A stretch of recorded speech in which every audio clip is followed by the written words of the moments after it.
1992ஆம் ஆண்டில் ஒரு குரு தன் பின்பற்றுபவர்களுடன் அமெரிக்க வரலாற்றிலேயே மிகப்பெரிய உயிரியல் தாக்குதலை நடத்தினார் என்று தெரியுமா?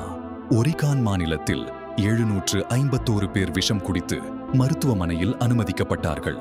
பகவான் ஸ்ரீ ரஜ்னீஷின் சீடர்கள் உணவகங்களின் சாலட் பார்களில் சால்மோனெல்லா பாக்டீரியாவை வேண்டுமென்றே கலந்தார்கள். ஏன்? ஒரு உள்ளூர் தேர்தலில் வெற்றி பெற வேண்டும். மா ஆனந்த் ஷீலா தலைமையிலான இந்த கும்பல் முதலில் தங்கள் ஆசிரமத்திற்கு வரும் பார்வையாளர்களிடம் சோதனை செய்தார்கள்.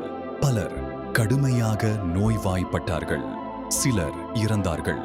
மாதக்கணக்காக அதிகாரிகளுக்கு என்ன நடக்கிறது என்று தெரியவில்லை.